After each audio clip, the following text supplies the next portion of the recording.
The 42nd floor of Sterling and Associates smelled like mahogany and fear. 11 faces turned toward the door as Tobias Langston Cross stepped into the boardroom, his navy suit worn at the elbows, his leather briefcase scuffed from years of carrying evidence that sent powerful men to prison.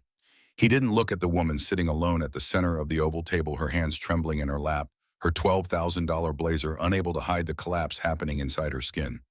Harold Whitmore, the oldest member of the board, leaned forward in his chair. His voice carried the weight of 4 decades in corporate governance. "This is a closed session. Who authorized your presence?" Tobias set his briefcase on the polished table.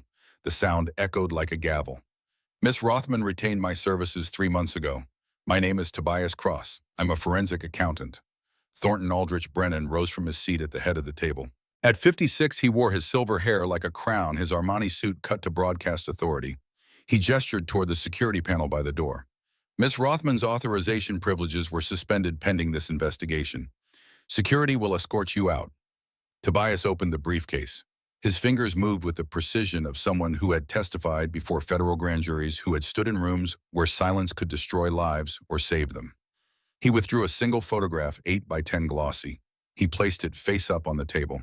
The woman in the photograph wore an IRS field investigator's jacket, her smile broad and unguarded, her dark skin catching afternoon sunlight outside a federal building. Her eyes held the kind of intelligence that made criminals nervous and made her colleagues feel safe. 8 years ago, Dr. Naomi Elise Cross was investigating a network of shell companies routing money through Dublin, Singapore, and the Cayman Islands. Same structure you're examining in Miss Rothman's case. Same law firm handling the paperwork. Same banking protocols. Same digital signatures. Tobias laid out 3 more photographs: bank transfer records, corporate registration documents, email headers with timestamps and IP addresses. 3 weeks before Dr. Cross was scheduled to present her findings to the Department of Justice, her vehicle went off Route 202 in Connecticut. The investigation concluded brake failure. Accidental death. He placed another document on the table, a mechanic's report marked with yellow highlights and handwritten notes in the margins. Brake lines don't sever themselves in 2 places simultaneously. Not unless someone with training and access decides they should. Harold Whitmore's fingers gripped the edge of the table. His knuckles had gone white. "What does this have to do with Sterling and Associates?" Tobias looked at Thornton Brennan for the first time since entering the room. He let the silence stretch until it became uncomfortable, until board members shifted in their seats, until Brennan's jaw tightened. "Dr. Naomi Cross was my wife. The shell company she was investigating was Brennan Holdings. And today I'm standing here with 243 pages of evidence proving that the man who killed her is preparing to do the same thing to Victoria Rothman." He opened the briefcase wider. Inside, organized with federal precision, sat bound folders labeled with case numbers, dates, transaction amounts.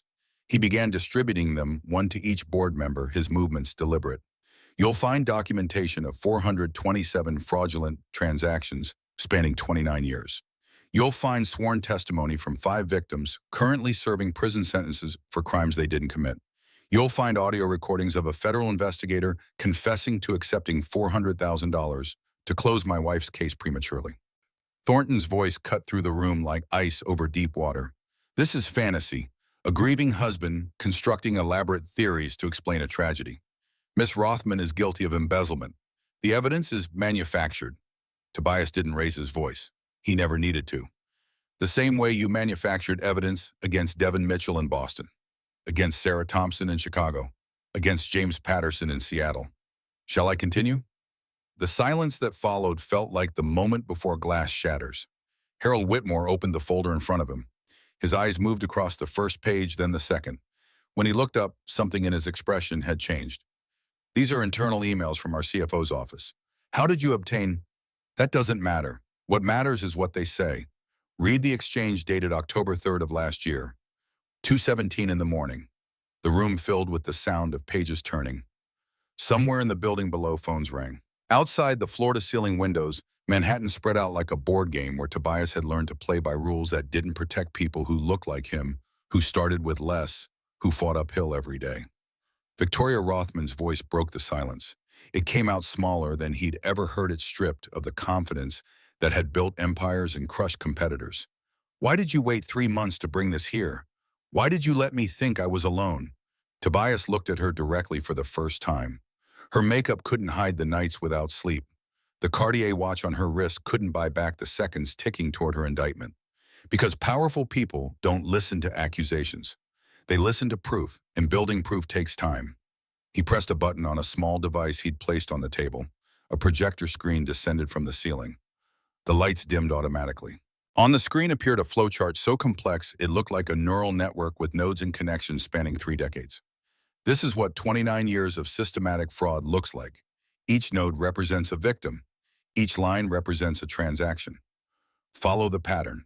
He used a laser pointer to trace the routes. Red lines for money flowing out, blue lines for money flowing in, green lines for the paper trails that made it all look legitimate. Brennan Holdings was incorporated in 1995 when Mr. Brennan was a 27-year-old controller at Meridian Financial. That company folded in '98 after auditors found irregularities. But by then the shell structure was in place. Dublin, Singapore, Cayman, over and over. Thornton stood abruptly. His chair rolled backward, hit the credenza behind him. I will not sit here and be slandered by a man with an obvious vendetta. My attorney will... Your attorney is Hendricks and Moore LLP. Tobias advanced the slide. The same firm that represented you in 2016. The same firm that handled the corporate paperwork for every shell company in this network. The same firm that billed Brennan Holdings $470,000 the month after my wife died. Harold Whitmore closed his folder. When he spoke, his voice carried the authority of someone who had watched markets crash and rebuild, who had seen leaders rise and fall, who understood that truth had a weight that couldn't be hidden forever. I'm calling for an immediate vote. All in favor of suspending CFO Brennan's access to company systems pending an independent investigation, raise your hand. 9 hands went up. 2 abstained. Thornton Brennan stood frozen at the head of the table, his face the color of old paper. Tobias gathered his materials. The briefcase clicked shut with the finality of a cell door. The FBI will be here within the hour. I suggest everyone remain available for questioning. He turned toward the door. Behind him, chaos erupted, voices, overlapping chairs, scraping the sound of power structures crumbling. But Tobias was already 3 months into the past, standing in the rain outside a townhouse in Brooklyn, watching a woman in a $4,000 coat knock on a door she would never have approached if desperation hadn't stripped away every other option. 3 months earlier, the townhouse on Bedford-Stuyvesant sat between a bodega and a vacant lot where neighborhood kids had painted a mural of Malcolm X, his hand raised mid-speech, his eyes watching the street with permanent vigilance. The brick facade had darkened over decades, its red oxidized to burgundy, its mortar crumbling in places where weather and neglect intersected. No doorman, no security panel with facial recognition, just a brass knocker shaped like a lion's head, its mane worn smooth by thousands of hands seeking entry. Victoria Rothman's driver circled the block twice before she ordered him to stop. She stood on the sidewalk for 40 seconds, checking the address on her phone against the peeling numbers beside the door, certain there had been some catastrophic mistake. This couldn't be the office of the man whose name appeared in whispered conversations among defense attorneys, whose testimony had dismantled a pharmaceutical company's accounting fraud, whose refusal to accept favors from power had become legendary in circles where such refusals usually ended careers. The Burberry coat felt heavy on her shoulders. The Hermes bag weighed more than usual. She raised her hand toward the knocker, hesitated, then let the brass lion fall against its strike plate. The sound felt too loud for midnight in a residential neighborhood, too aggressive for someone asking help from a stranger. Footsteps inside. Not hurried, deliberate. The kind of measured pace that suggested whoever was coming to the door had already decided whether to open it before the knock finished echoing. The man who appeared wore a gray cardigan over a white undershirt, reading glasses pushed up into close-cropped hair that showed gray at the temples. His shoulders filled the doorframe without swagger, the kind of physical presence that came from discipline rather than display. His eyes moved across Victoria's face, once cataloging details she couldn't name, then returned to meet her gaze with an expression that offered nothing. She forced words out past the tightness in her chest. Mr. Cross, I'm Victoria Rothman. Thank you for agreeing to see me at this hour. He didn't step aside, didn't invite her in, just stood there, one hand on the doorframe blocking entry with his body, while his silence asked questions his mouth didn't need to voice. I can pay double your standard rate, triple if necessary. I know who you are, Miss Rothman. I know what you need. What I don't know is why I should give it to you. His voice carried no hostility. No warmth either. Just the flat neutrality of someone who had learned to conserve reactions the way others conserved money, spending them only when the cost was justified. Victoria's hands shook. She pressed them against the leather of her bag, trying to still the tremor that had started 3 days ago when the first FBI agent knocked on her office door and hadn't stopped since. Because someone is destroying me. Someone with access to my digital signatures, my authorization codes, my private email. They're routing money through accounts I've never seen, creating a paper trail that makes me look guilty of embezzling $51 million. And in 48 hours, federal prosecutors will arrive with warrants. That explains why you need help. It doesn't explain why I should provide it. He started to close the door. Victoria's hand shot out, stopped it with her palm against the wood. The impact stung, but not as much as the certainty of what would happen if she left this stoop without an ally. Please, I know you don't work for people like me. I know you've built your reputation on refusing money from corporations, from politicians, from anyone who thinks wealth buys immunity. But I'm not asking you to compromise. I'm asking you to investigate. If you find I'm guilty, turn me in yourself. But if you find what I think you'll find, that someone is framing me the same way they've framed others, then help me prove it before I lose everything. Something flickered behind Tobias Cross's eyes. Not sympathy, recognition perhaps. The look of someone who had seen this species of desperation before in Newgood's taxonomy. A sound from inside the house. Light footsteps on wooden stairs. A child's voice still soft with sleep. Daddy, who's at the door? Tobias turned his head slightly, not enough to break eye contact with Victoria, just enough to project his voice toward the stairs. Go back to bed, Zara. I'll be up in a minute. But she looks scared. Her hands are shaking. That's not your concern, baby girl. Mama used to say. The voice paused, gathering breath the way 9-year-olds do when they're about to deploy irrefutable logic. Mama used to say that just because something isn't our problem doesn't mean we shouldn't help. The silence that followed felt like the moment between lightning and thunder. Tobias's jaw tightened. His hand on the doorframe relaxed, then tightened again. When he finally stepped aside, the movement looked like surrender to a force he couldn't fight. 1 hour, and if I don't like what I hear, you leave and don't come back. The living room was smaller than Victoria's walk-in closet. A leather sofa that had been reupholstered at least once, its stitching, careful but visible.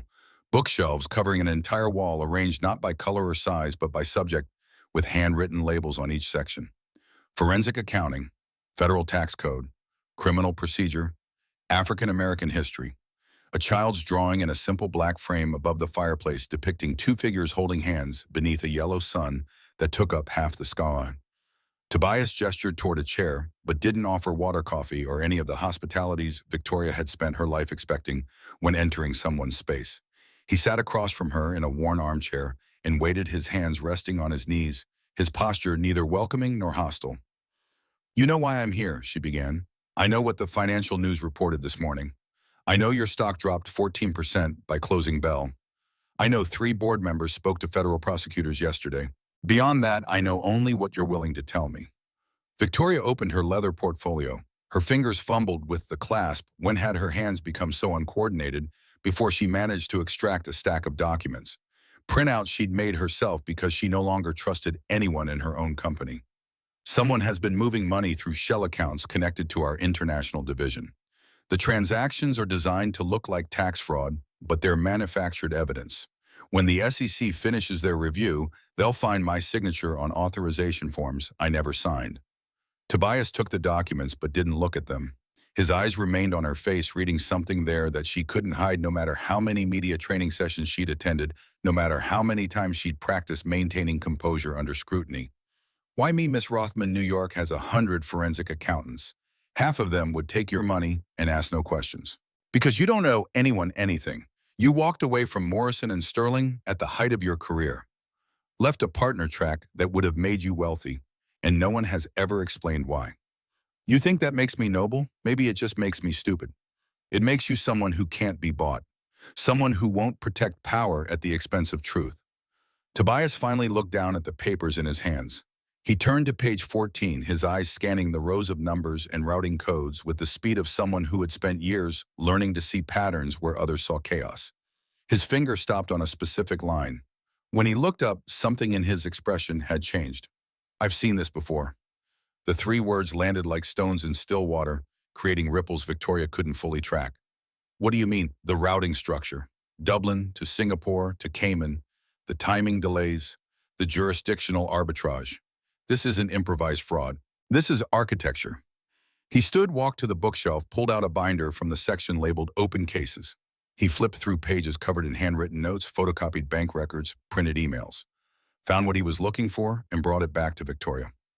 7 years ago, I worked a case involving a pharmaceutical executive, Dr. Kenya Morrison, black woman, senior VP of finance. Someone manufactured evidence making it look like she'd embezzled $8 million. Same shell company structure, same routing patterns, same law firm handling the paperwork. Victoria's stomach went cold. What happened to her? She spent 3 years in federal prison before an appeals court discovered the falsification. By then, her marriage had ended. Her daughter had gone to live with her ex-husband's family. Her career was destroyed. Who did it? Tobias closed the binder. His voice dropped to something quieter, something that carried the weight of years spent searching for an answer that had remained just out of reach. I could never prove it, but the pattern matched earlier cases I tracked, and all of them connected back to one name. He walked to his desk, opened a drawer, pulled out a file so worn its edges had gone soft. Inside were newspaper clippings, court records, corporate filings dating back decades. He spread them across the coffee table between them, creating a timeline that stretched from the mid-90s to the present day. Thornton Aldrich Brennan. He was a controller at Meridian Financial when the first irregularities appeared, junior enough to avoid scrutiny, senior enough to have access. The company folded before auditors could complete their investigation, but by then the infrastructure was in place. Victoria's hands had stopped shaking. Now they felt numb, like they belonged to someone else's body. Thornton has been with Sterling and Associates for 23 years. He was my father's closest advisor. He taught me everything about corporate finance. Then he taught you well. Good students become targets when they start asking questions teachers don't want answered. The implication hung in the air between them. Victoria thought about the last board meeting when she'd requested a comprehensive audit of a international division. Thornton had objected, citing procedural concerns and the risk of alarming shareholders. She'd deferred to his experience, his decades of institutional knowledge. She'd trusted him. Tobias returned to his chair. He steepled his fingers, his expression unreadable.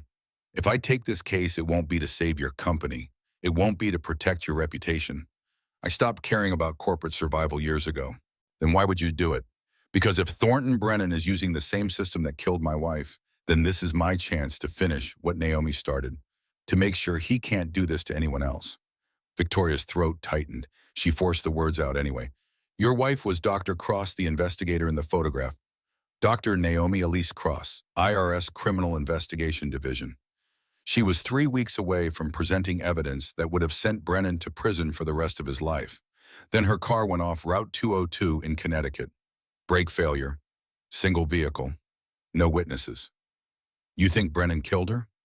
I know he did. I just can't prove it. Yet. The word yet carried more weight than threat. It carried promise. Certainty. The kind of patient determination that doesn't burn hot and fast, but sustains itself across years, across setbacks, across every obstacle that would make lesser people quit. Victoria looked at the drawing above the fireplace. 2 stick figures holding hands. One tall, one small, the yellow sun taking up half the page. Your daughter drew that. Zara, she was 1 year old when Naomi died. She doesn't remember her mother's face, doesn't remember her voice. All she has are photographs and stories I tell her before bed. I'm sorry. Don't be sorry, Miss Rothman. Be useful. He stood, walked to the window, looked out at the quiet street where oak trees had survived 3 generations of urban renewal. When he spoke again, his voice had changed. Not softer exactly, but more raw, less protected. When Naomi died, the FBI closed the investigation in 6 months. Too fast, too clean. The lead investigator, Peter Hollis, retired a year later with a house in Boca Raton worth $2.3 million. I filed complaints, requested reviews, demanded audits. They told me I was too close to the case, emotionally compromised. They forced me out. He turned back to face her. I've spent 8 years tracking Thornton Brennan, learning his patterns, documenting his network, waiting for him to make a mistake big enough that I could bring everything I'd built into the light. You, Miss Rothman, are that mistake. How can you be sure I'm not guilty? How do you know I didn't actually steal that money? Because guilty people don't knock on my door at midnight wearing fear like a second skin. Guilty people hire lawyers who make problems disappear. They don't seek out investigators with reputations for finding truth, regardless of who it burns. He crossed back to the sofa, sat down, leaned forward with his elbows on his knees. But here's what you need to understand. If we do this, you won't be Victoria Rothman CEO anymore. You'll be Victoria Rothman target. You'll lose privileges you've had your entire life. You'll experience what it's like to be powerless, to be dismissed, to have every word doubted and every action scrutinized. His eyes held hers without mercy. You'll have to become invisible. You'll wear clothes that don't announce your wealth. You'll move through spaces where no one recognizes your name. You'll understand for the first time what it means to exist without the armor of your position. Victoria's voice came out as a whisper. You're asking me to give up who I am. No, I'm asking you to discover who you are when everything external gets stripped away. Your title, your office, your assumption that the world bends to accommodate you. He pulled a small notebook from his pocket, wrote an address, tore out the page. Tomorrow night, 9 p.m., this location. Come alone. Bring nothing that connects to your corporate identity. No driver, no security, no phone that can be tracked. Victoria took the paper. Her hands had started shaking again. What happens tomorrow night? We break into your own company. We access servers you've been locked out of. We recover evidence before Brennan can destroy it. That's illegal. So is framing someone for embezzlement. So is murder. We're past the point where legality protects you, Miss Rothman. Now we're in the territory where survival requires choosing which laws to break and which principles to keep. He walked to the door, opened it. Cold December air swept into the narrow hallway, carrying the smell of coming snow and exhaust from buses running late-night routes. Go home. Get some sleep if you can. And Miss Rothman. She paused at the threshold, clutching her portfolio like a shield against the night. Tomorrow when you come here, leave your watch at home. Leave your jewelry. Leave everything that costs more than most people make in a month. Because where we're going, those things make you visible. And visible people don't survive in the places we need to reach. The door closed behind her. Victoria stood on the steps, watching her breath form clouds in the frigid air. Somewhere in the distance, a siren wailed. A dog barked. The city continued its relentless churning, indifferent to her crisis, unconcerned with her fear. She had come here seeking an ally, someone she could pay to solve her problem and disappear. What she'd found instead was a mirror held up by hands that refused to flinch, showing her a reflection she'd spent 36 years avoiding. She didn't know yet whether Tobias Cross would save her, but she understood with sudden and uncomfortable clarity that he might be the first person in years willing to tell her the truth about who she had become. The morning after their first meeting, Victoria woke at 5 a.m. from dreams where she was running through hallways that had no exits, chased by shadows that wore her father's face. She lay in bed, listening to the silence of her penthouse, the kind of quiet that only existed 40 stories above the noise of the city, insulated by floor-to-ceiling windows, and money enough to keep the world at a comfortable distance.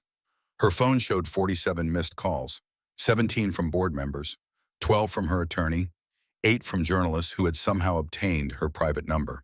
The rest from people whose names she didn't immediately recognize, but whose area codes suggested they were circling like sharks, drawn by the scent of blood in corporate waters.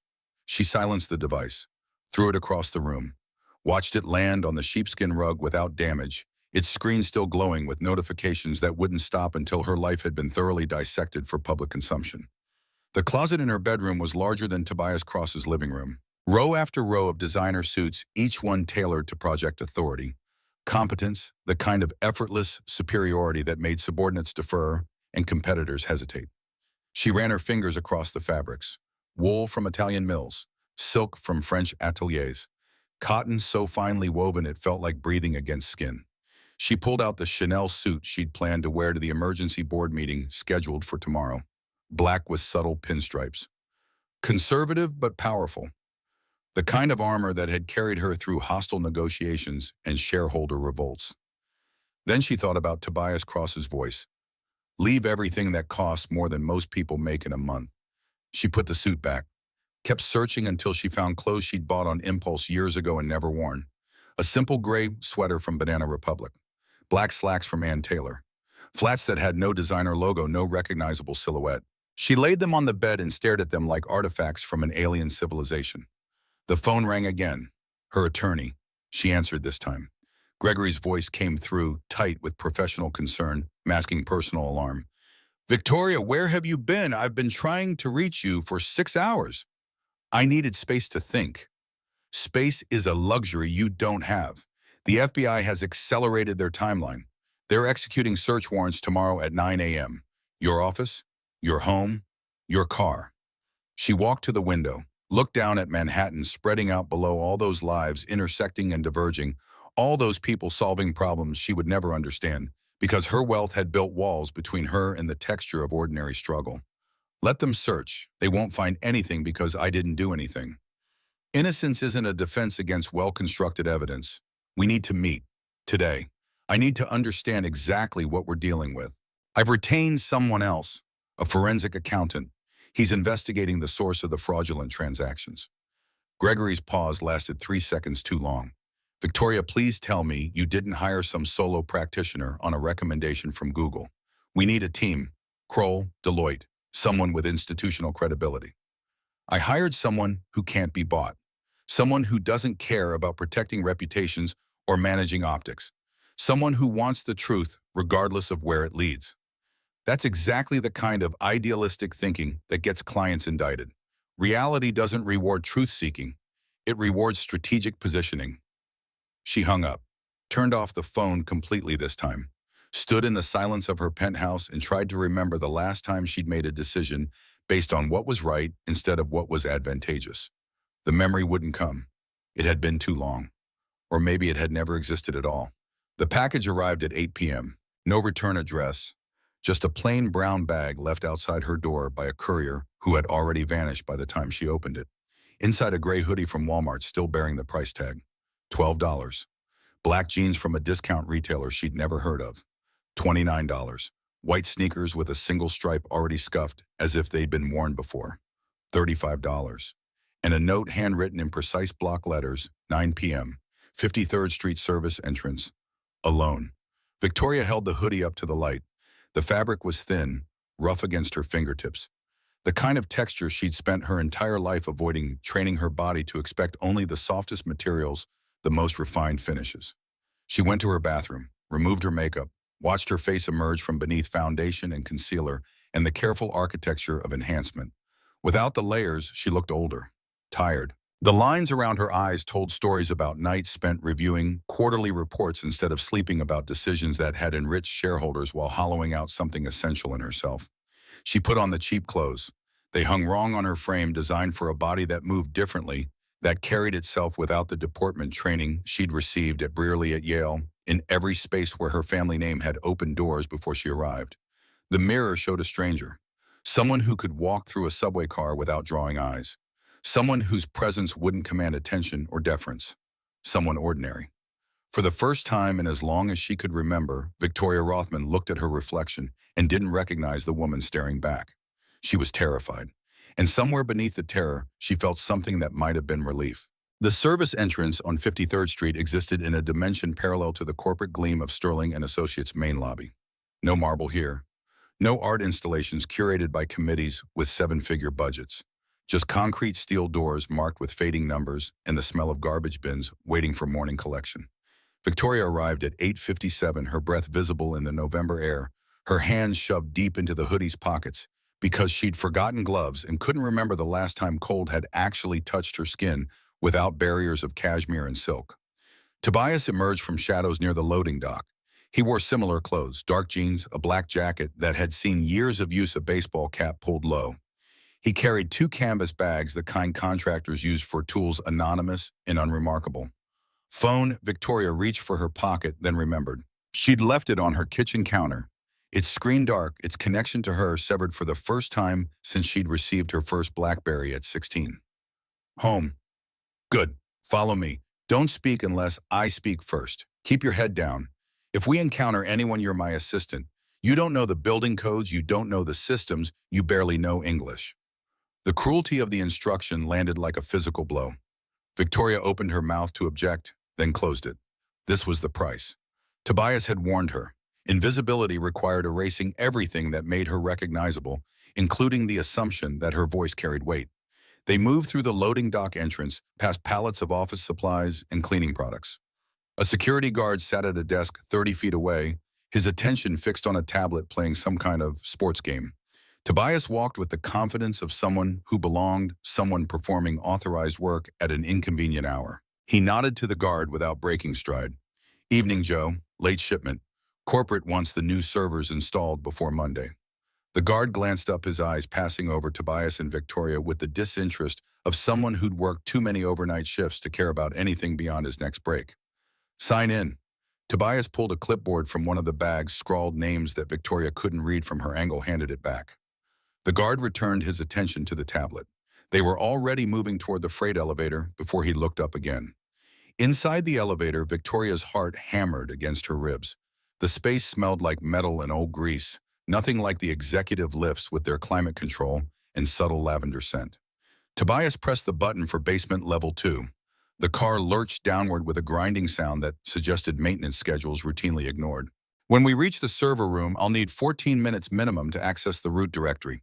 You watch the corridor. Anyone approaches you, text me." He handed her a burner phone, the kind sold in convenience stores for $20, already programmed with his number. "What if someone asked what I'm doing?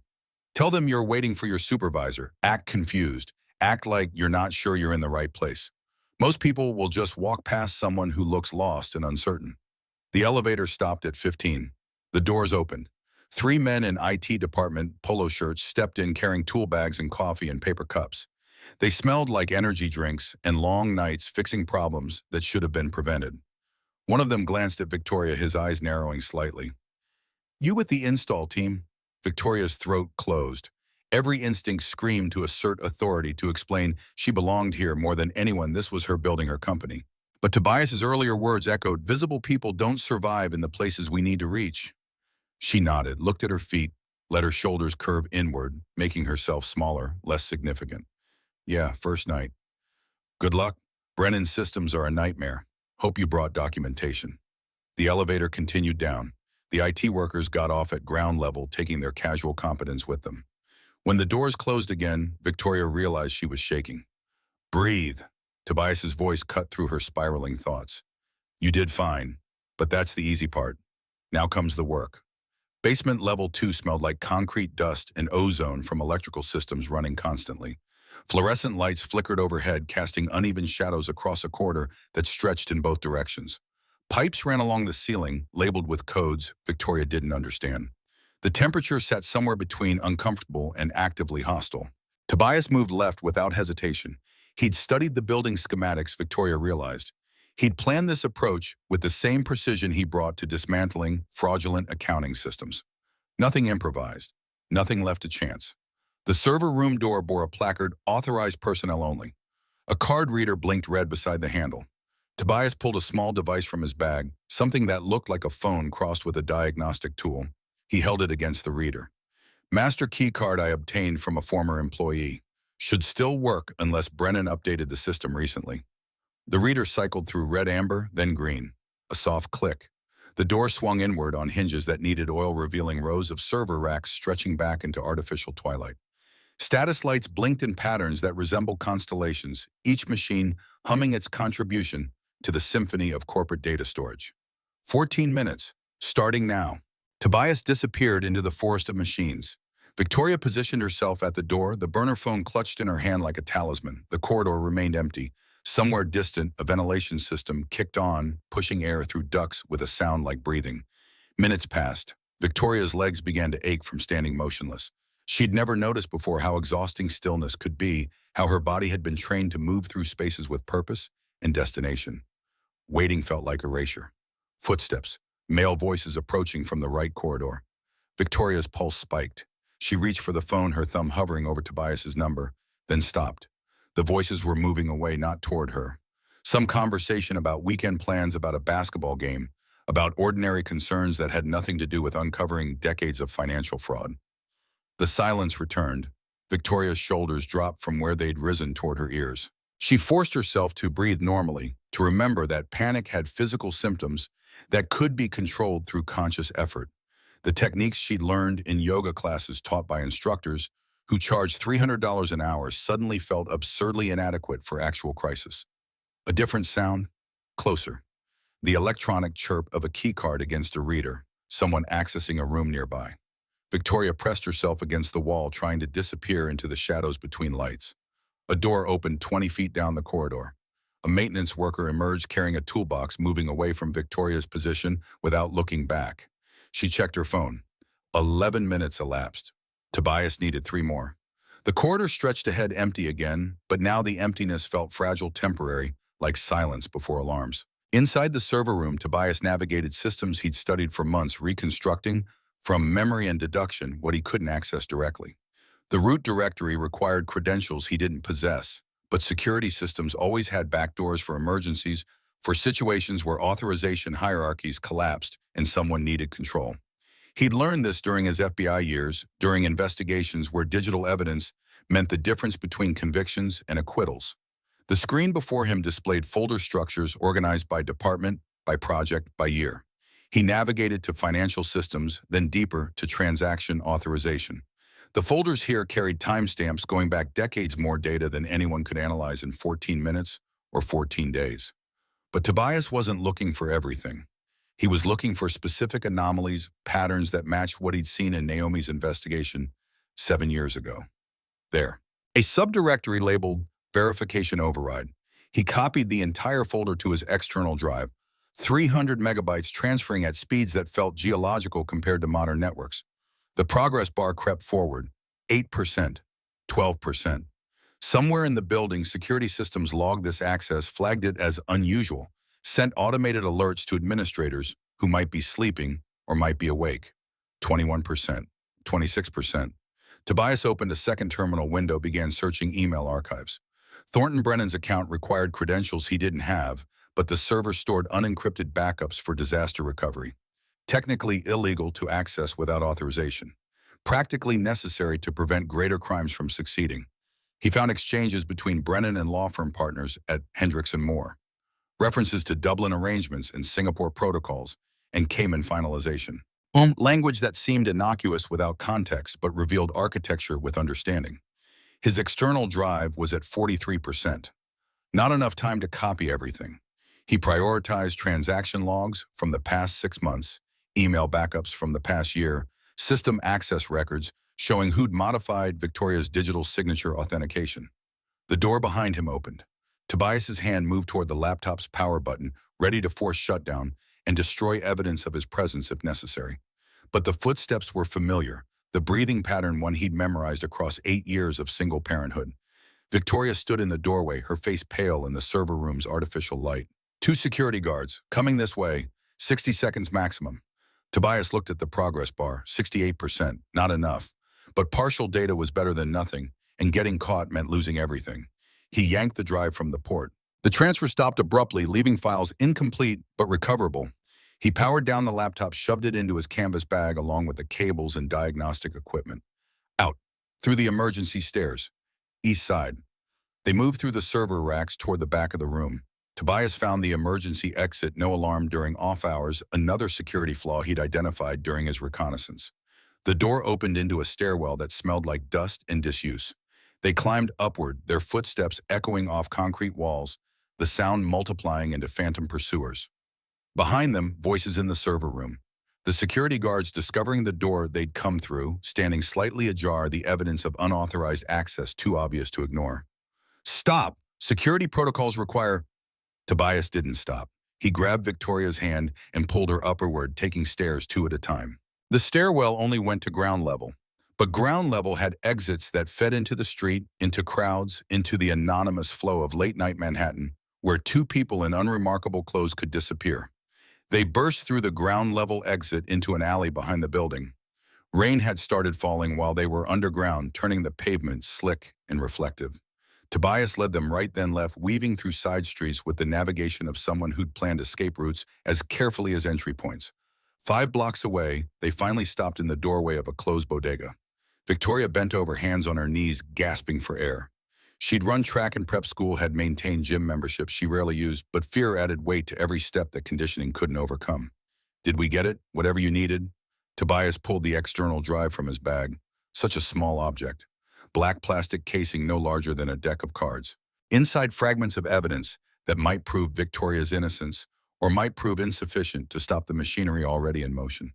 68% of the transaction logs, complete email archive for the past year, enough to see the pattern, maybe enough to prove it. He looked at her directly, his expression unreadable in the sodium vapor glow of streetlights. But you should know something. What we just did was illegal. Breaking and entering. Unauthorized access to computer systems. If they identify us, if they have camera footage, you won't just be facing embezzlement charges. You'll be looking at federal computer crimes on top of everything else. Victoria straightened. Water dripped from her hoodie onto pavement, already slick with rain. Somewhere in the distance, sirens wailed fire trucks or ambulances or police responding to crises that had nothing to do with corporate fraud and everything to do with the thousand ways life could go wrong in a city this size. Then we'd better make sure what we found is worth the risk. They took the subway to Brooklyn.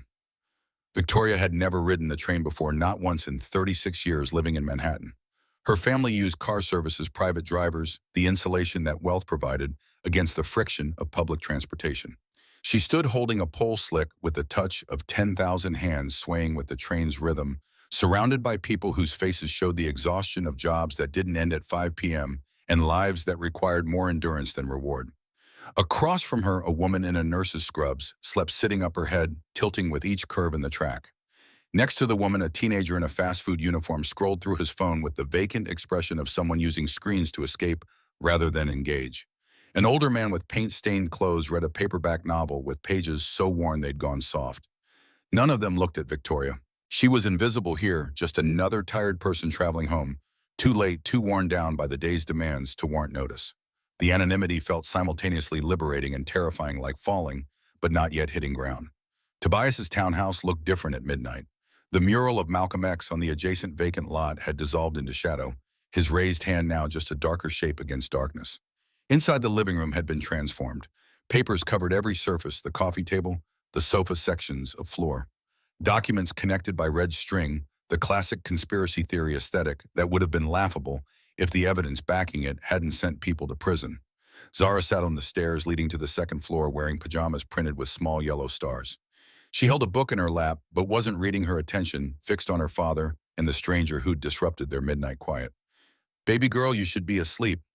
The child's voice carried a gravity that seemed disproportionate to her 9 years. "I wanted to make sure you came home. Sometimes when you go out late, you come back different." Sad, but trying not to show it. Tobias's jaw tightened. He crossed to the stairs, knelt so his eyes were level with his daughter's, his large frame folding itself into gentleness that Victoria hadn't imagined possible from someone who moved through the world with such controlled intensity. "I'm okay, Zara, just working. Trying to help someone the way Mama used to help people." "Is she the someone?" Zara's eyes shifted to Victoria, assessment happening behind that young face that shouldn't have needed to develop such keen observation skills. "Yes, Miss Rothman is dealing with some complicated problems, the kind that require late nights and careful thinking." "Are you going to fix it?" "I'm going to try." Zara closed her book, stood, wrapped her arms around her father's neck in a hug that lasted 3 heartbeats before she pulled back. "Mama would be proud, even if it's hard, especially if it's hard." She went upstairs without looking at Victoria again, her footsteps fading into the private geography of the second floor. A door closed softly. The house settled into the particular silence of spaces where children sleep nearby, where adult problems must be discussed in lowered voices. Tobias stood, his expression carefully neutral in the vulnerability he'd shown his daughter, packed away like equipment after use. "Coffee, this will take hours." He disappeared into the kitchen. Victoria remained standing in the living room, surrounded by evidence of someone else's obsession. She recognized bank statements among the papers, corporate filings, news clippings, yellow with age. One wall featured a timeline constructed from index cards and string tracking what appeared to be decades of financial transactions across multiple companies and jurisdictions. 1995, Meridian Financial, first recorded irregularities. 1998, company liquidation. Brennan moves to Sterling and Associates. 2002, Devin Mitchell indicted. 2005, Sarah Thompson indicted. Each card represented a life disrupted, a career destroyed, a family torn apart by accusations that sounded credible until examined with the rigor Tobias had applied to every detail. Victoria's phone, the burner he'd given her, buzzed. A text from an unknown number, Iris Washington. "Friend, you can trust her." The front door opened. A woman entered without knocking, carrying 2 paper bags that smelled like Chinese takeout and containing enough food for a small gathering. She was perhaps 55, her hair pulled back in a practical bun, her clothes suggesting she'd come directly from work without stopping home first. Ethan said you'd be hungry. Nobody thinks clearly on an empty stomach, and we need you thinking as clearly as possible. Iris set the bags on the only clear section of dining table. She began unpacking containers with the efficiency of someone who'd done this before, who'd participated in late-night strategy sessions that couldn't pause for conveniences like normal mealtimes. I'm sorry, Ethan. Tobias's middle name. Some of us knew him back when he went by it before everything changed. The woman looked at Victoria with eyes that had seen enough to make judgment sophisticated rather than simple. I'm Iris. I work in your accounting department. Have for 12 years. I've been watching Thornton Brennan commit fraud for most of that time, documenting what I could, waiting for someone to care enough to investigate. Victoria's legs suddenly felt unreliable. She sat in the nearest chair. You knew this whole time. Knowing and proving are different animals. I'm a GS7 accounting clerk. Nobody listens to people at my level, especially when we're accusing senior executives of crimes. I needed someone with authority, with credibility, with the kind of expertise that makes prosecutors pay attention. Tobias returned from the kitchen carrying 3 mugs of coffee. He set them down and opened his laptop, connected the external drive. The screen filled with directories and file names, thousands of documents, stolen from systems that were supposed to be secure.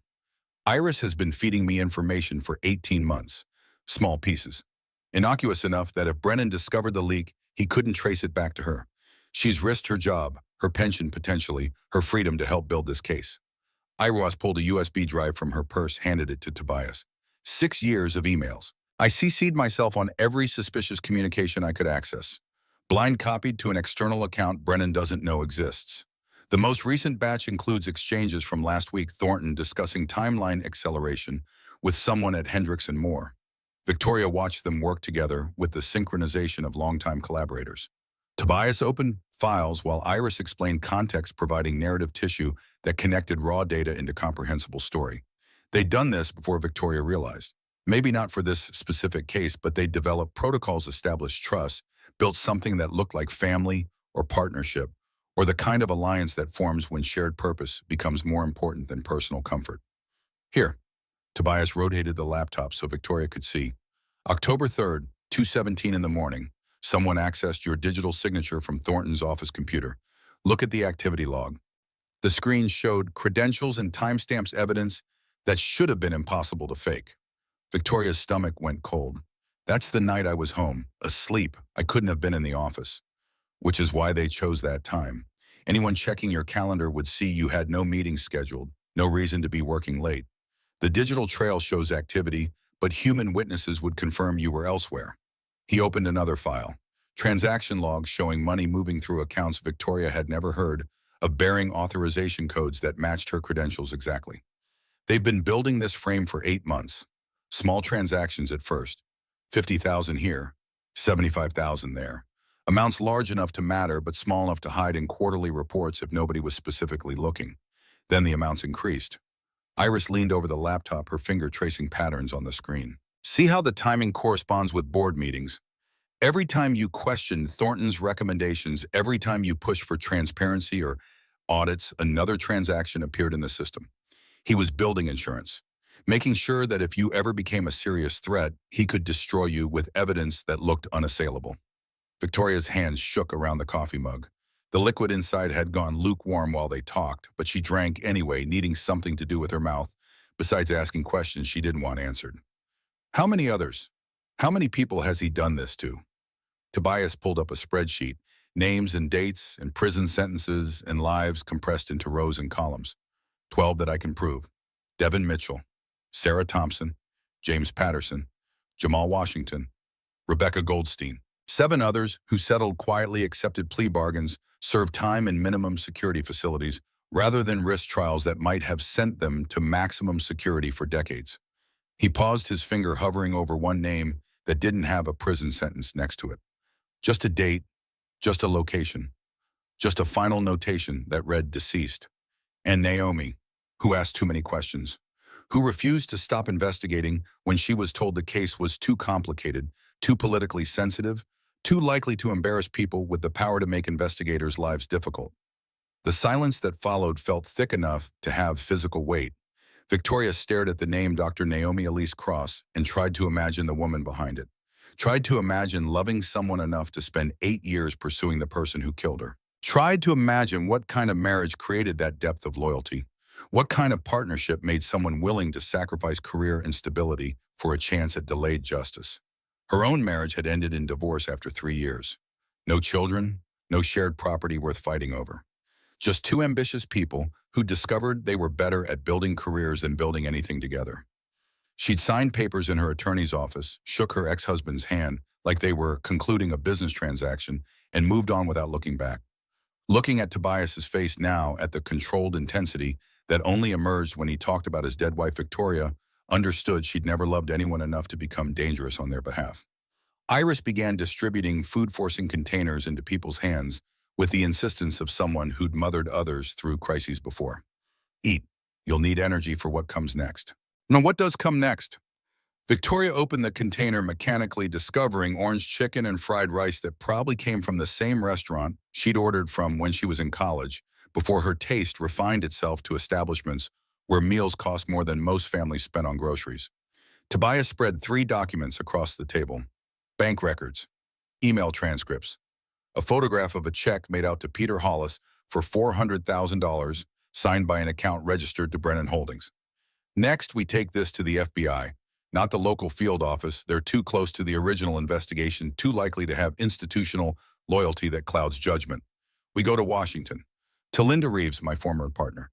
She transferred to headquarters 5 years ago, works financial crimes at the oversight level. She can't be bought, can't be pressured, and she's been waiting for an excuse to reopen Naomi's case. Will she believe us? Will she think this is enough? Not yet. Right now we have fragments, suggestive patterns, evidence that creates doubt but doesn't prove criminality beyond reasonable doubt. We need more. We need something that connects Thornton directly to the false authorizations, that shows intent rather than just opportunity. He closed the laptop, rubbed his eyes with the heels of his hands, a gesture that made him look suddenly older, tired in ways that sleep couldn't fix. Which means we need someone inside Thornton's network to make a mistake. Someone close enough to the operation to have direct knowledge. Someone scared enough to consider cooperation. Iris finished her food, wiped her hands with a paper napkin, pulled out her phone, and began typing with the focus of someone executing a pre-planned maneuver. Thornton has a personal assistant, Marcus Webb, 26 years old, first real job out of business school. He's been with Sterling for 18 months, which means he's seen recent activity, but doesn't have the tenure to be deeply invested in protecting Thornton if everything collapses. You think he'll talk? I think he's terrified. I've seen him in the break room checking his phone like he's waiting for bad news. Whatever Thornton has him doing, it's keeping him awake at night. Tobias began pacing the narrow space between furniture with the restless energy of someone whose mind moved faster than physical stillness could contain. We approach him carefully. No accusations, no threats, just questions. Does he know about the shell companies? Has Thornton asked him to handle unusual transactions? Has he noticed anything that made him uncomfortable? And if he refuses to cooperate, then we document his refusal and move on. But people under pressure make choices they wouldn't make under normal circumstances. Webb is under pressure. He's young enough to still believe in right and wrong as meaningful categories rather than just tactical positions. That's our leverage. Victoria set down her food container, appetite dissolving into the reality of what they were planning. Approaching Thornton's assistant meant revealing their investigation, meant showing their hand before all the cards had been dealt. It was a risk that could accelerate everything or destroy it. But doing nothing meant waiting for federal prosecutors to arrive with warrants, meant watching evidence disappear and witnesses recant, and the careful machinery of injustice grinding forward with the momentum of institutional indifference. When her voice came out steady despite everything unraveling inside. Tomorrow, Sunday, Webb lives in Astoria. I have his address. We show up at his door before he's had time to construct defenses, before he's talked himself into loyalty that costs more than he's willing to pay. Iris gathered the empty food containers, began cleaning with the automatic domesticity of someone who'd learned that chaos required small acts of order to remain manageable. I'll keep monitoring internal communications. If Thornton discovers what you took from the server room, if he starts circulating warnings about security breaches, I'll let you know immediately. She paused at the door, her hand on the knob, her expression carrying something that might have been hope or might have been the exhaustion that comes from hoping too long without resolution. Dr. Cross deserves justice. All the people Thornton destroyed deserve justice. But more than that, we need to stop this from happening again. Because men like Thornton don't quit. They just get more careful. And the only thing worse than power without accountability is power that's learned from its mistakes. After Iris left, the townhouse felt larger, emptier. Tobias cleaned up the remaining papers, organizing them into folders, with the meticulous care of someone who understood that cases lived or died based on documentation. Victoria sat watching him work, this man who'd turned his home into a war room, who'd spent 8 years building toward a confrontation that might finally arrive or might slip away again into the frustration of insufficient evidence. Your daughter, Zara. She said you come back different sometimes. Tobias's hands paused in their sorting. She notices things I wish she didn't have to notice. But that's what happens when you lose a parent young. You learn to read the adults around you, to anticipate moods, to understand that the world is less stable than children should have to believe. Do you regret it? Pulling her into this, making her grow up surrounded by evidence of fraud and death. Every day, but the alternative is letting Thornton win. Teaching Zara that justice is optional, that powerful people face no consequences, that her mother died for nothing. He looked up, his eyes meeting Victoria's with an intensity that felt like judgment and invitation simultaneously. You asked me earlier why I agreed to help you. I told you it was to finish Naomi's work. That's true, but there's another reason. He pulled a photograph from his wallet. Naomi younger, laughing at something off camera, her joy so complete it seemed impossible that someone capable of that kind of happiness could be gone. She used to say that the world bends toward justice only when people refuse to let it bend toward anything else. That progress is never inevitable. That every generation has to choose whether to fight or to accommodate or to look away. He put the photograph back, closed his wallet, slid it into his pocket. I'm fighting for Zara, so she inherits something better than what I inherited. So when she's my age, she doesn't have to spend 8 years hunting men who destroy lives because systems let them. Victoria wanted to say something meaningful, something that acknowledged the weight of what he'd shared. But the words wouldn't come. Her vocabulary had been trained for boardrooms and negotiations, for conversations where sincerity was tactical and vulnerability was weakness. She didn't have language for this. So instead, she asked the only question that mattered. What time tomorrow? 8 a.m., before 4. Webb has his defenses up, before the day convinces him that cooperation is more dangerous than complicity. He handed her a spare key to the townhouse, a small piece of metal that represented trust she hadn't earned but desperately needed. Go home, try to sleep. Tomorrow we find out if we're building a case or just collecting evidence of our own destruction.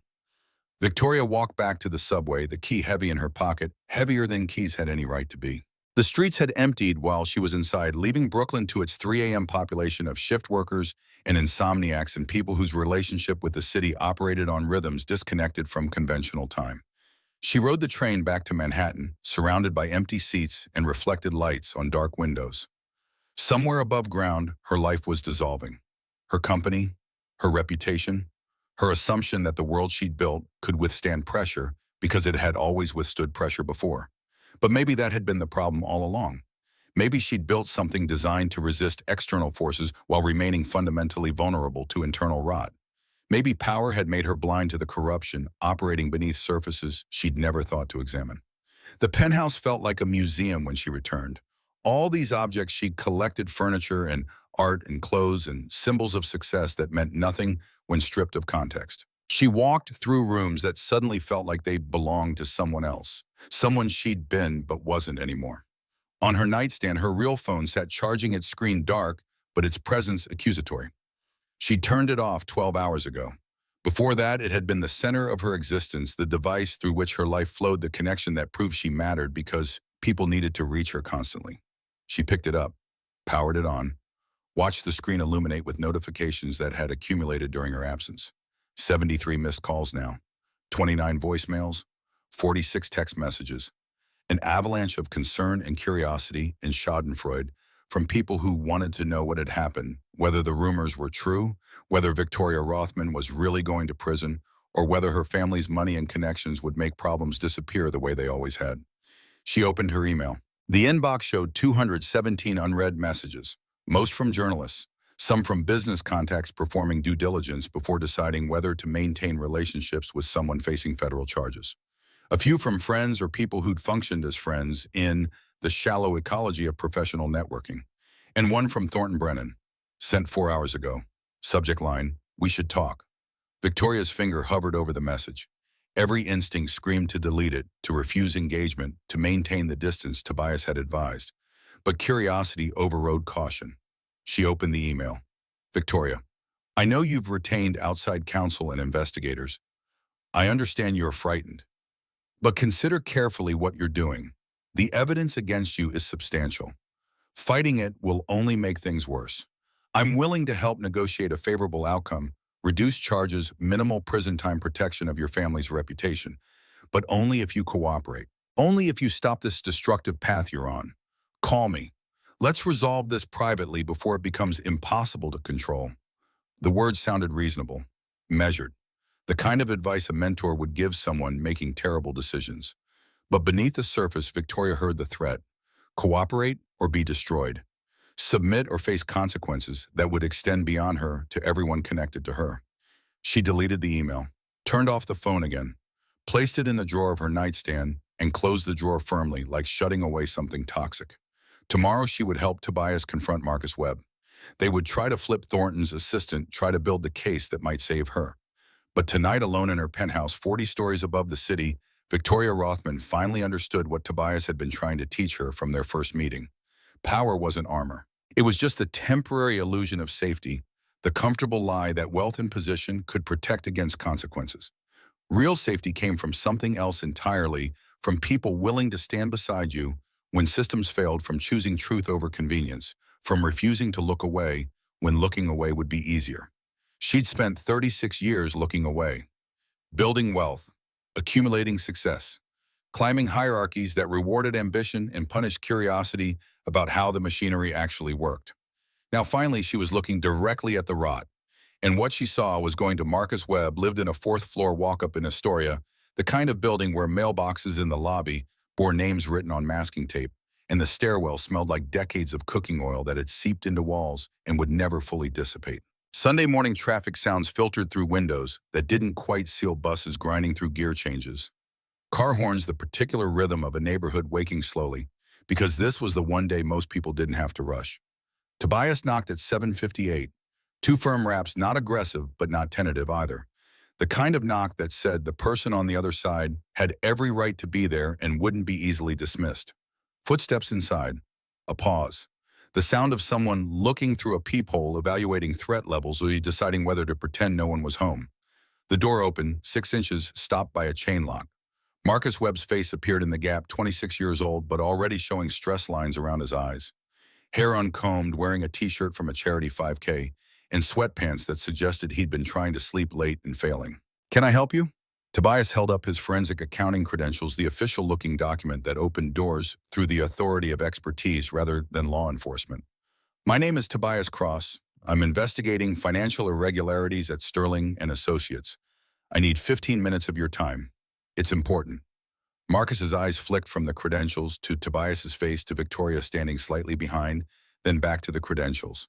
His Adam's apple bobbed as he swallowed. "I don't know anything about financial irregularities. You should talk to the compliance department." "The compliance department is part of what I'm investigating. You're Thornton Brennan's personal assistant. You've had access to communications and transactions that other employees haven't seen. I'm not here to accuse you of anything. I'm here to give you a chance to tell the truth before truth becomes impossible." The threat landed softly but unmistakably. Marcus's hand tightened on the door edge. For a moment, the balance could tip either way, cooperation or refusal, confession or denial. Then something in his face collapsed, some structure of pretense that had been holding him upright through weeks or months of accumulated pressure. The chain slid free. The door opened fully. The apartment was small enough that standing in the entryway meant seeing everything: kitchenette to the left, living area to the right. Bedroom door open, revealing unmade sheets and clothes piled on a chair. But what dominated the space was paper. Documents covered the coffee table, the kitchen counter, sections of floor. Bank statements, email printouts, handwritten notes on legal pads filled with numbers and question marks. Marcus gestured weakly toward the chaos. "I've been trying to figure it out." trying to understand what he's doing. But every time I think I see the pattern, it gets more complicated. Tobias moved into the living area without waiting for further invitation. He picked up one of the printouts, an email exchange between Thornton and someone at Hendricks and Moore discussing Dublin arrangements and Singapore timing protocols. The same language Tobias had seen in files stolen from Sterling's servers. "How long have you known?" Marcus sank onto the futon that functioned as his sofa. He looked diminished, younger than his 26 years, like a child confessing to breaking something valuable. 6 months, maybe longer. At first, I thought I was misunderstanding, that there were legitimate business reasons for routing money through so many jurisdictions. But then Miss Rothman got suspended, and I saw the evidence they were using against her, and I recognized some of the transaction codes. I'd processed those authorizations myself. Except when I processed them, they weren't for Miss Rothman. They were for Mr. Brennan. Victoria moved closer, her voice careful, controlled, despite the fury building beneath. "You processed transactions bearing my digital signature. Not your signature, his. But then later when I saw the official records, the signatures had changed. Like someone had gone back and modified the authorization trail to make it look like you'd approved everything." Tobias sat in the only chair, leaning forward with the focused attention of someone conducting interrogations who knew the difference between extracting information and building testimony that would survive cross-examination. "Did Brennan ask you to modify the records?" "No, he never said anything directly, but he'd send me files to upload to the financial system, and those files were already modified. I just executed the uploads. I thought that was my job, following instructions from my supervisor." "But you kept copies." Tobias gestured to the papers surrounding them. "You documented everything you found suspicious." "That's not the behavior of someone who thought they were just following orders." Marcus's hands twisted together in his lap. "I kept copies because I was scared. Because if something went wrong, if auditors started asking questions, I didn't want to be the only one without proof of what actually happened. I thought I was protecting myself." "You were. And now you have a choice. You can keep protecting yourself by staying silent, hoping Brennan doesn't decide you're a liability worth eliminating. Or you can cooperate. Help us build a case that brings him down before he destroys anyone else." The silence stretched. Outside, a siren passed, ambulance or police, impossible to tell, just another crisis in a city full of them. Marcus looked at the documents surrounding him, evidence he'd accumulated, like someone building a raft from wreckage, hoping it might keep him afloat when everything collapsed. "If I cooperate, I'll lose my job. I'll probably get charged with something. Accessory to fraud. Conspiracy, I don't know. I can't afford a lawyer. I've got student loans from business school. I've got," his voice cracked, "I've got my mom in a nursing home upstate. Alzheimer's. I'm paying for her care. If I go to prison, who takes care of her?" Victoria surprised herself by speaking, her voice emerging with a gentleness she didn't know she still possessed. "If you cooperate fully, if you provide testimony and documentation, prosecutors will consider that. They'll recommend reduced charges, maybe immunity, if your cooperation is substantial enough. But if you stay silent, if this case proceeds without your help, you'll be charged alongside Brennan. And then you'll have no leverage, no bargaining position, no chance at protecting your mother or yourself." Marcus looked at her, really looked, perhaps seeing past the CEO who'd been a distant figure in the corporate hierarchy to the person who'd also been framed, who'd also been betrayed by someone she'd trusted. Tobias pulled a digital recorder from his jacket, set it on the coffee table between them. "Start from the beginning. When you were hired, what Brennan told you your responsibilities would be. When you first noticed something that didn't align with standard accounting practices. Every detail you remember, no matter how small."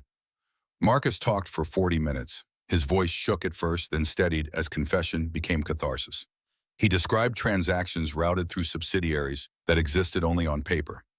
Email exchanges coded in language that seemed innocuous until mapped against actual money flows. Instructions to upload files at specific times when oversight systems ran automated maintenance and wouldn't log unusual activity. When Marcus finished, Tobias stopped the recording.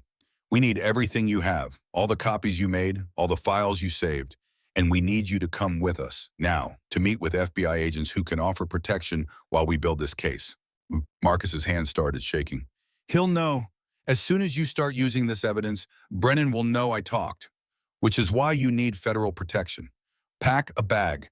Essential items only. We leave in 10 minutes." While Marcus packed, Victoria's burner phone buzzed. A text from Iris Brennan just arrived at the office.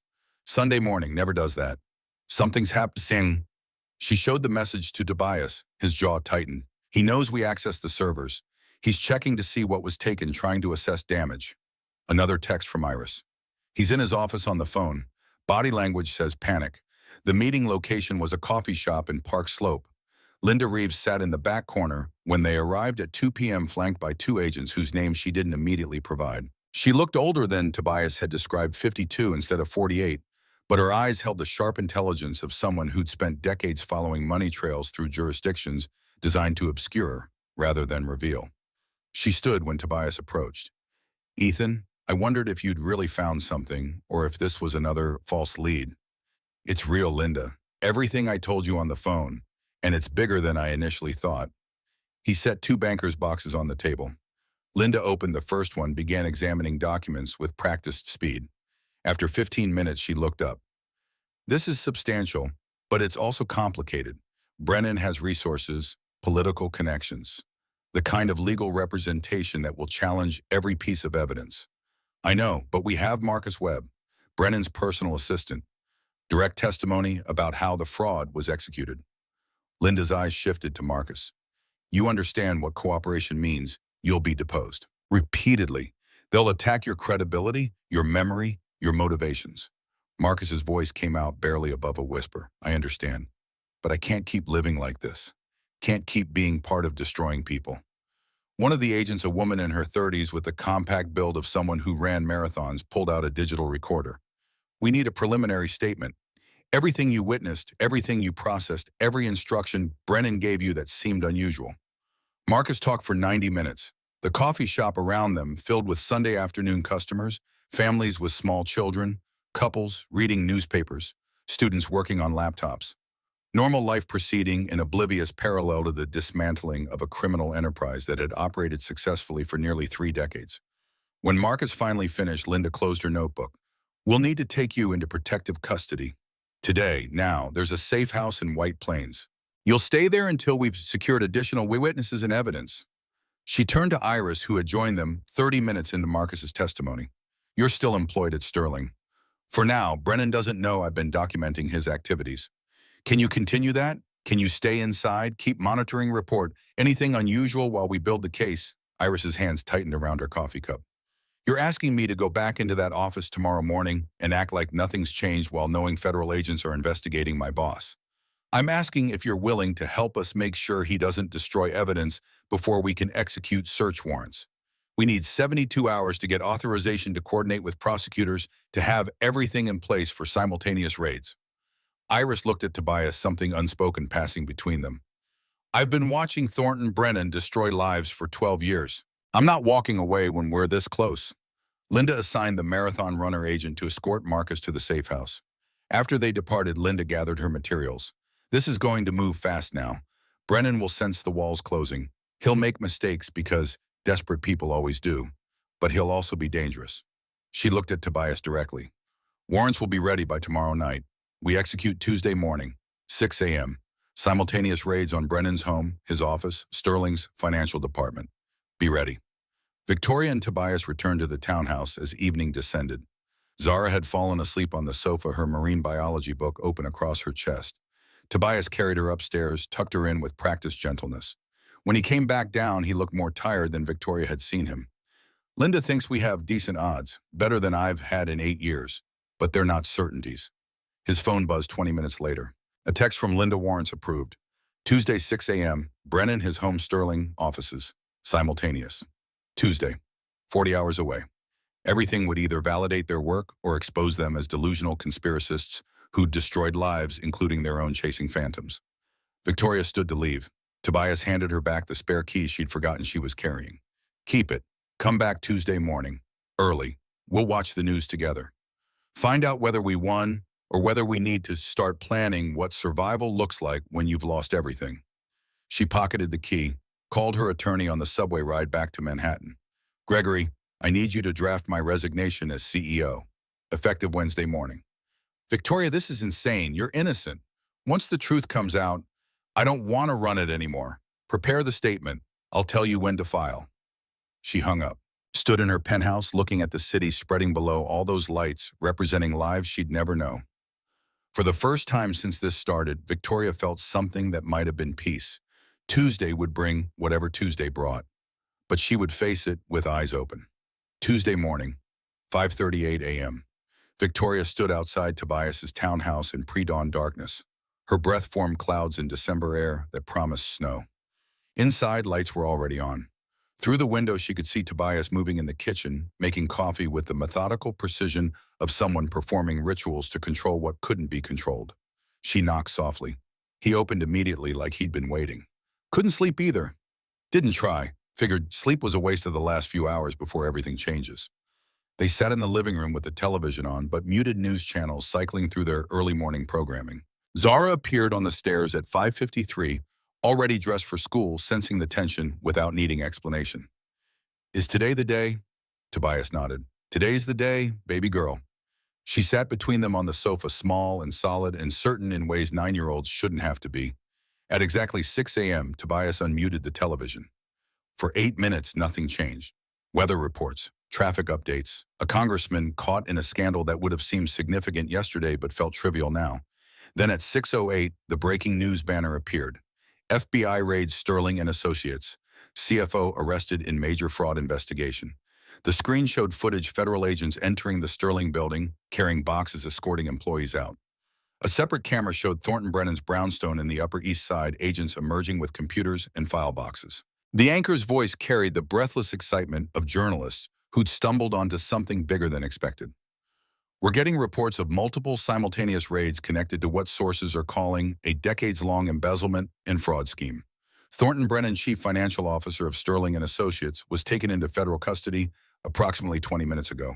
We're also hearing that former CEO Victoria Rothman, who was herself under investigation just days ago, may have been cooperating with federal agents. Victoria's phone exploded with calls. She silenced it. Watched the coverage expand as more details emerged. Cameras captured Thornton being led from his home in handcuffs, his silver hair uncombed, his face showing something between rage and disbelief. Tobias sat motionless, his eyes fixed on the screen, but his mind somewhere else. Somewhere 8 years in the past, perhaps watching his wife's car being pulled from a ravine. Or somewhere in the future trying to imagine what came after the thing he'd built his life around finally materialized. Zara's hand found his. Mama would be proud. His voice came out rough, unsteady. She would have done it better. Done it years ago, without letting it consume everything. But you did it. That's what matters. The coverage continued, more details.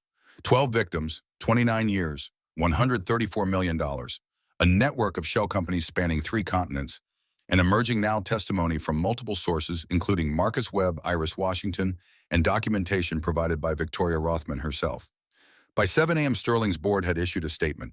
Victoria read it on her phone, the corporate language carefully constructed to express shock and promise accountability and assure stakeholders that the company would emerge stronger. By 8 a.m., Gregory had called 6 times. She finally answered. The board wants to reinstate you. Emergency meeting scheduled for this afternoon. They're prepared to offer full restoration of authority, public apology, whatever you need. File my resignation now before the market opens. Victoria, file it, Gregory. I'm done. She hung up, looked at Tobias, who'd been listening. You're really walking away.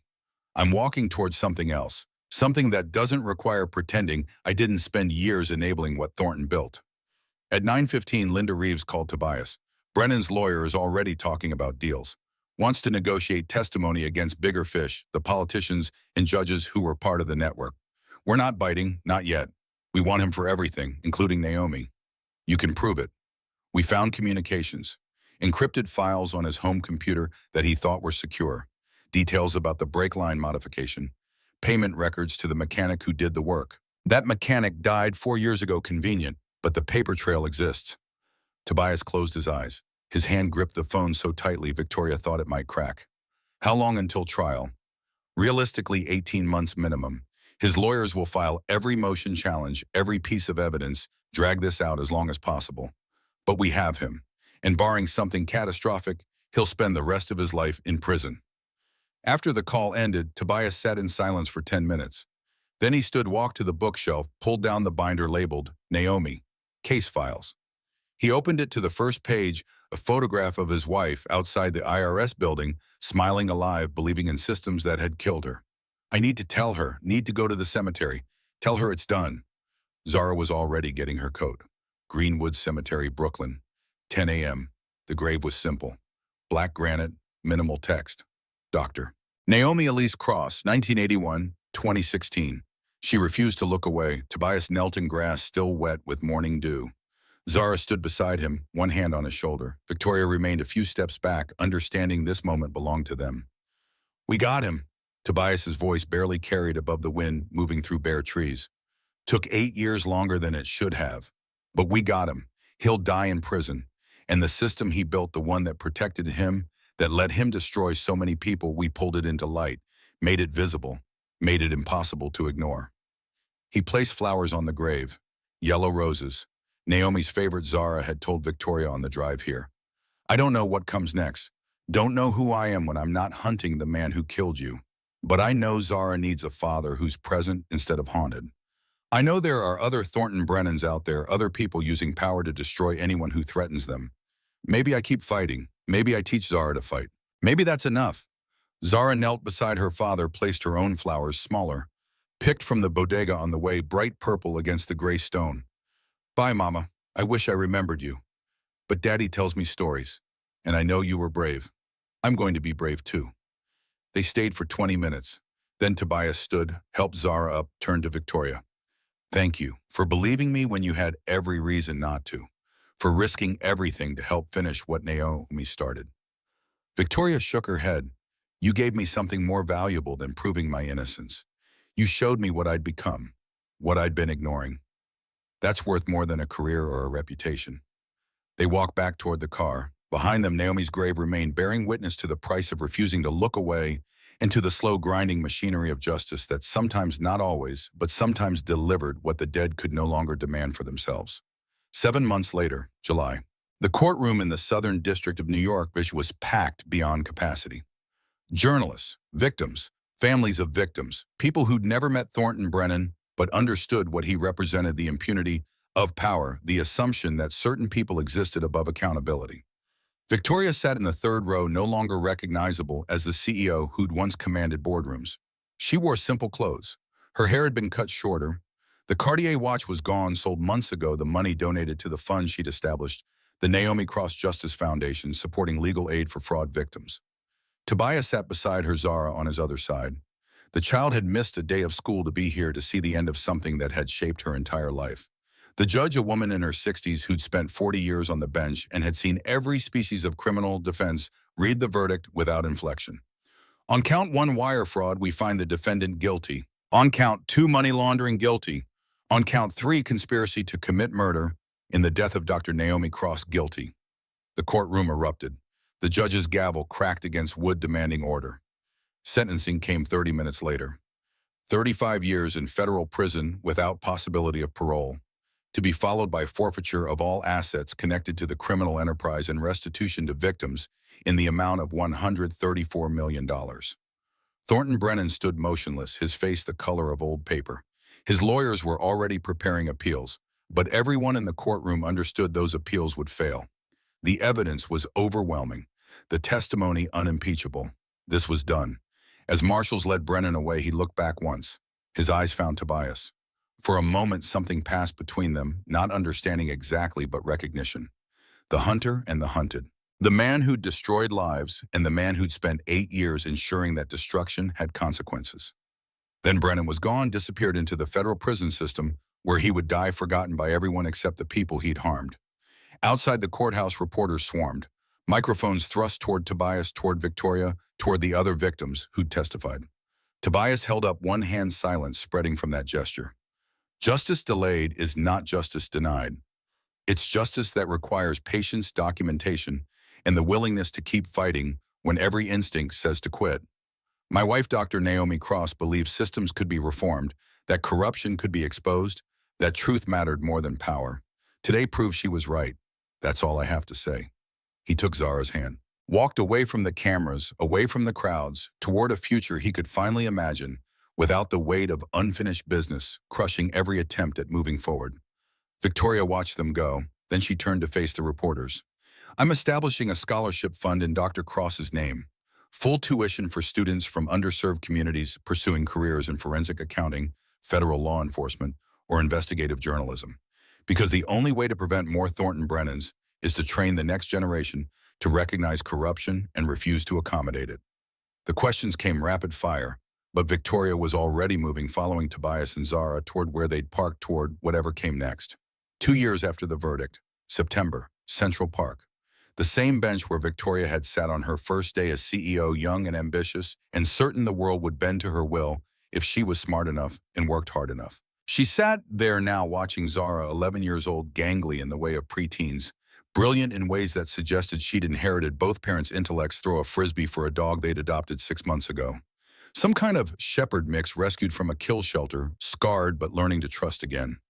Tobias sat beside Victoria, his hair grayer, now his face showing the lines of someone who'd finally learned to sleep through the night. Sophie starts at Columbia next week. Victoria kept her eyes on Zara.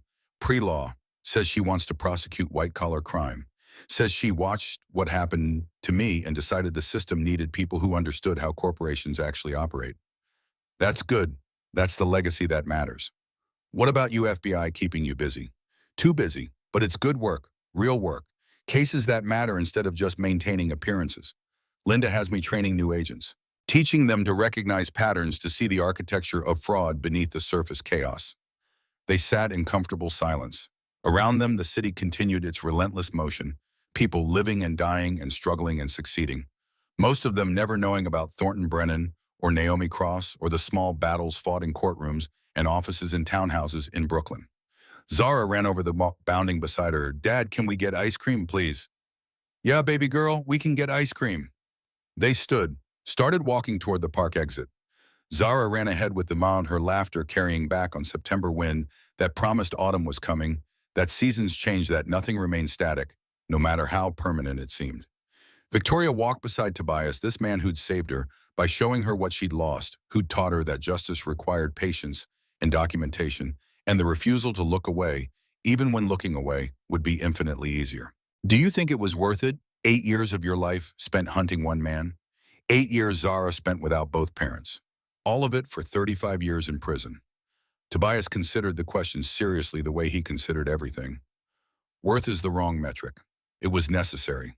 Not for revenge, for prevention. For every person Thornton might have destroyed if we hadn't stopped him. For teaching Zara that persistence matters, that truth matters, that the world only bends toward justice when people refuse to let it bend toward anything else.